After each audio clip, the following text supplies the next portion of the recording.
Our story takes place in South Central City, specifically in the Museum of Spectacular Artifacts. Today at the museum, there is an ongoing exhibit of rare diamonds and minerals from across the world, and most notably of all they were displaying the world's largest diamond, which came all the way from Europe to be in this display, the Serene Diamond. The diamond was locked up tight behind a glass case protected by lasers, but that would do little to deter the insidious Madame Vil Ene. After her recent escape from prison, Madame decided that she could use some money to recoup the losses her company has been taking since her last failed endeavor, and decided that this would be her big break.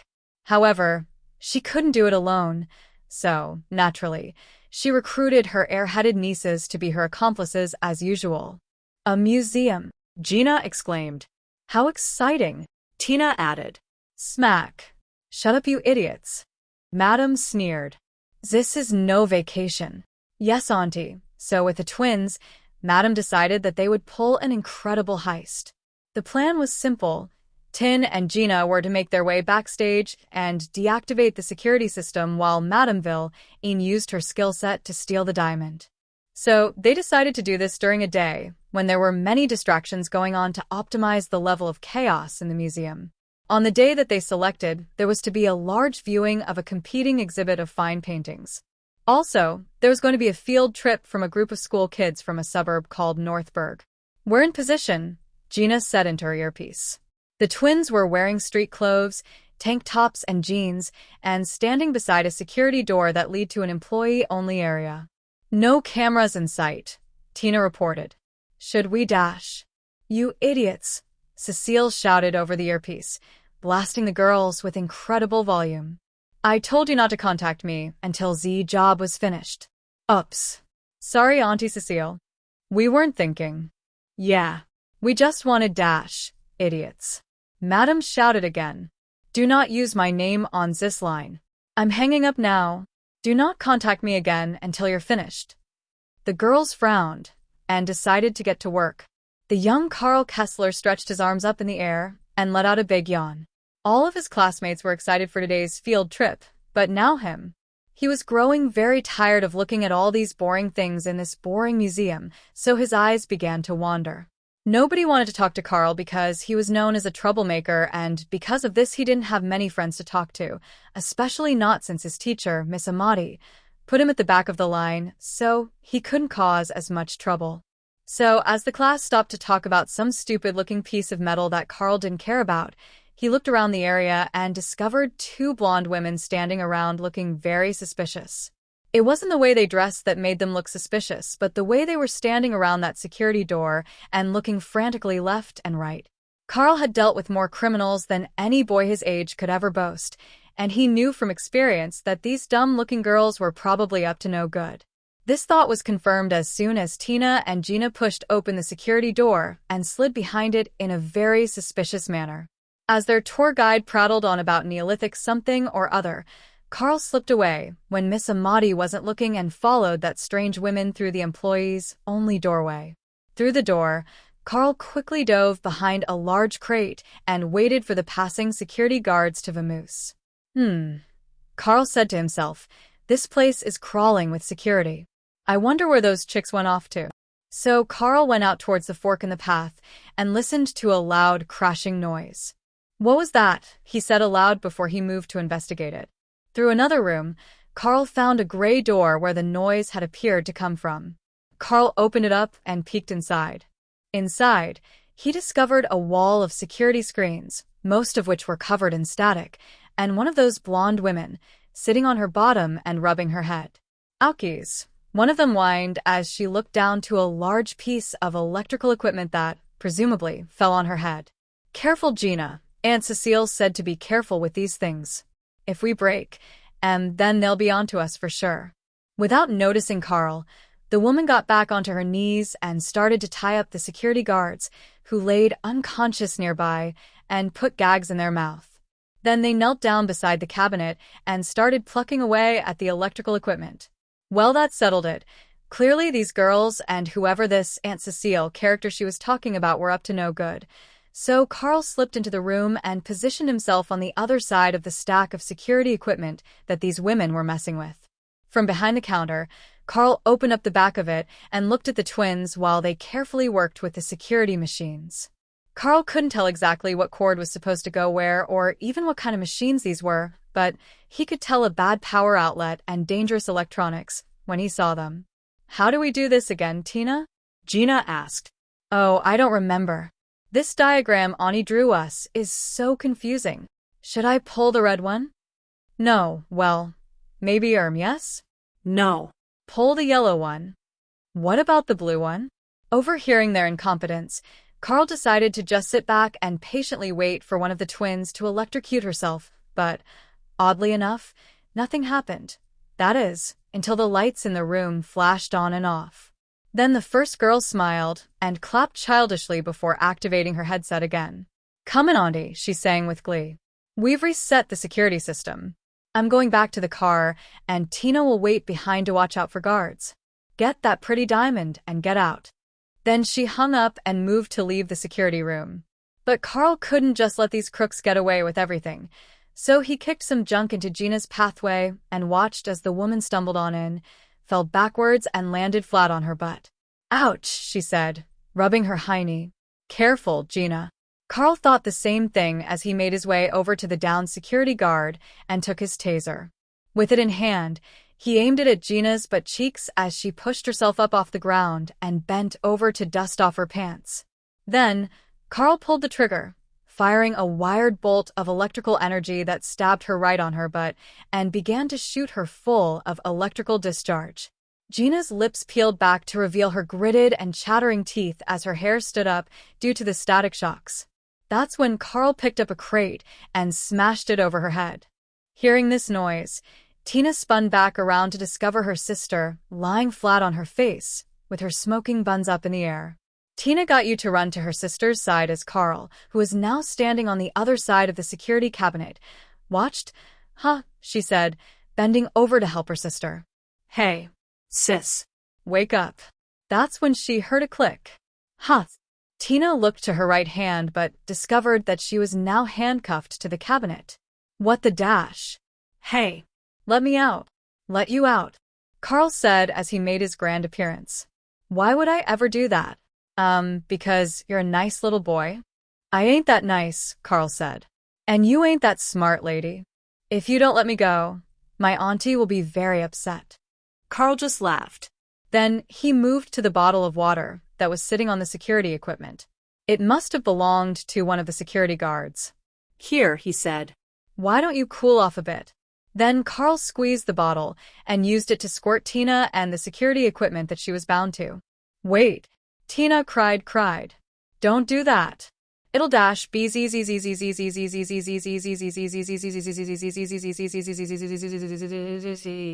Tina's body began to jerk and twitch wildly as electricity surged through her handcuffs and into her body. She grabbed onto her sister and inadvertently caused Gina to begin convulsing with electrical currents too. Karl was laughing hysterically when the cell phones in their back pockets overheated and exploded.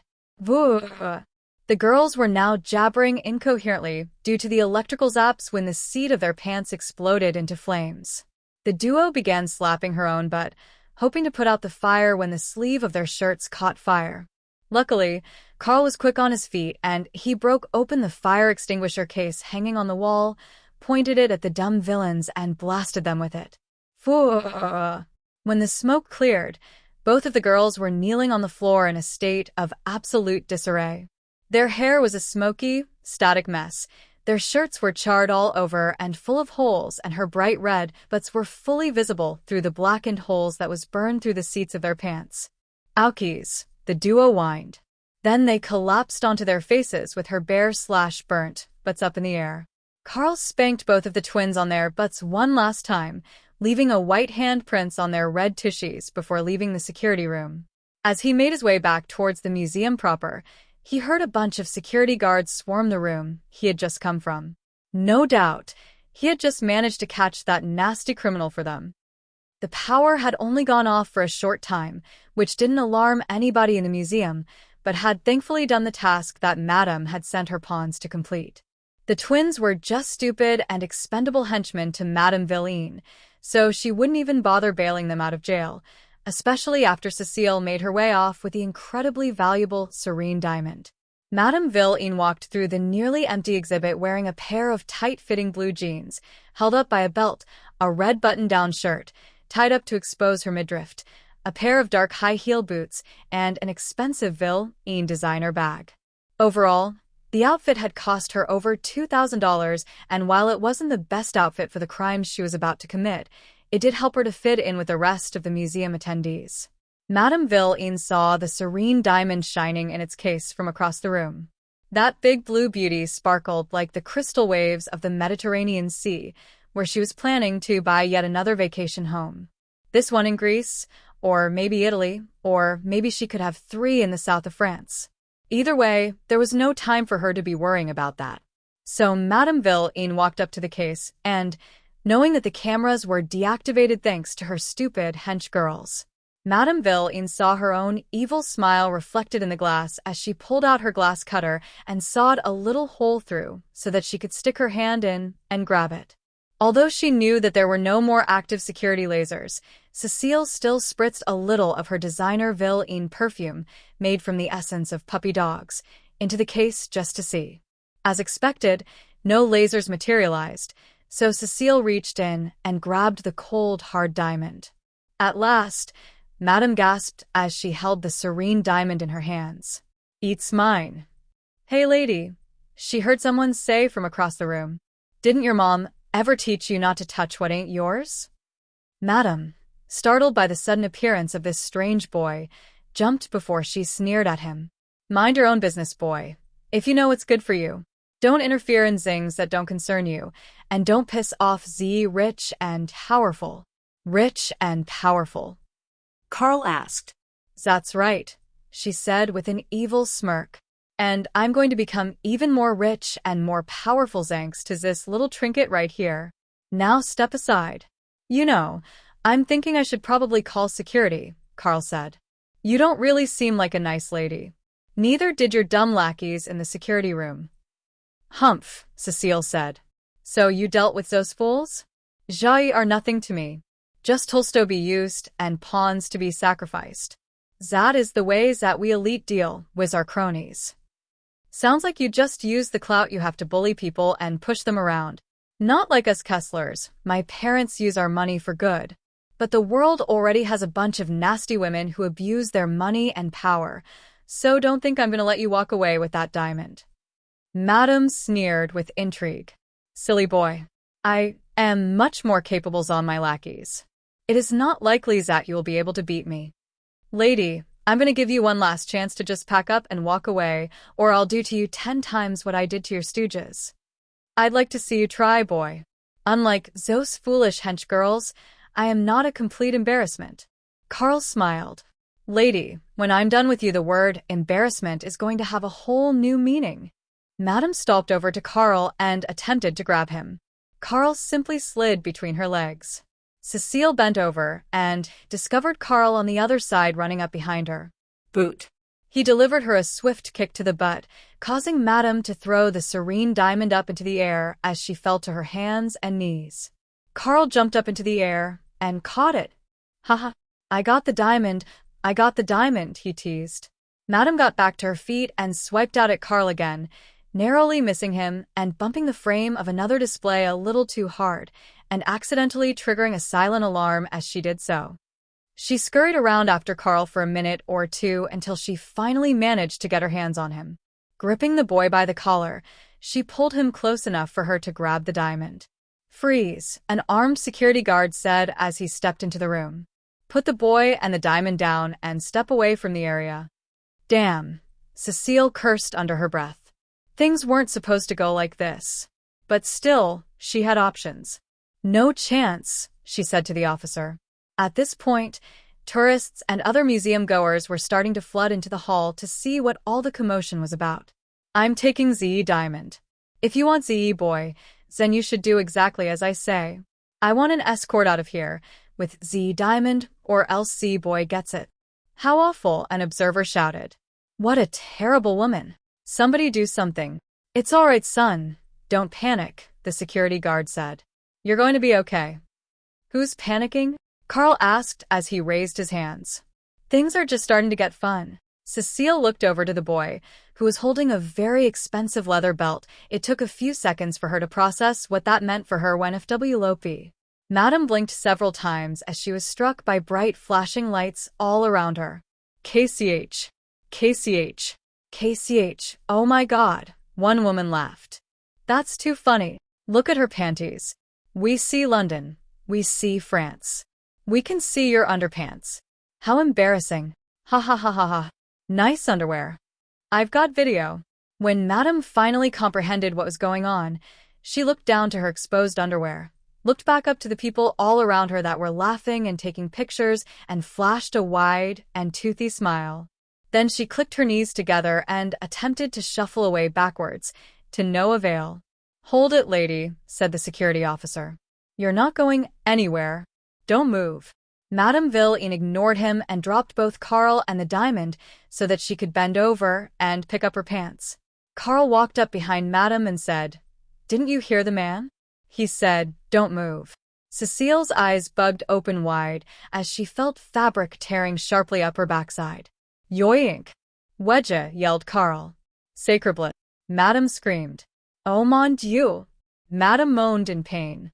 Wow, Karl said, you've got a really big butt and some seriously stretchy undies. Karl yanked Madame's underpants up higher, causing her to wince and further stumble about as she attempted to pull up her fallen pants. The people all around Madame began to laugh hysterically, and the pictures and bright flashing lights only intensified as everybody laughed and chronicled Madame's humiliation for everyone to see. Even the security guards were gathered around, doubled over with laughter as they pointed and laughed at Cecile's situation. Let go! Cecile cried. Let go! Karl repeated. Well, all right, but only since you asked for it. Then Karl jumped back, yanking Cecile's panties back even further and exposing her bare, but to all of the cameras. Then he pulled hard on her underwear and let go. Thwack! The panties slingshot back into Madame's big butt, whipping her backside and causing her to stumble forward over her pants. Madame tripped over her own pants, fell flat on her face with her big, white butt up in the air. Her patriotic panties were crumpled halfway up her butt cheeks, leaving the top of her butt crack completely visible to everybody. The observers stood around, snapping pictures and laughing uncontrollably as security finally came to secure the serene diamond and Madame Vil Ene. They cuffed Cecile's hands behind her back and pulled her to her feet. Cecile began shouting curses at the men and kicking wildly, shaking her thick, creamy thighs about as she used her handcuffed hands to unpick the wedge from her butt. Security paraded Madame through the halls of the crowded museum, down the central hall, and eventually outside. As she stumbled about down the grand staircase leading up to the museum, she found herself surrounded by even more amateur photographers in this audience of never-ending laughter. That's when she caught sight of Karl, who was standing beside his giggling teacher and a class of hysterical children all laughing at Cecile's underwear. Damn you, brat, she screamed. I'll make you pay for this. But Karl didn't hear her or pay her any attention. He was too busy filming the money shot for his YouTube page. Madame Vil Ene knew that this scheme of hers would make the headlines, but not in a way that she could have ever imagined.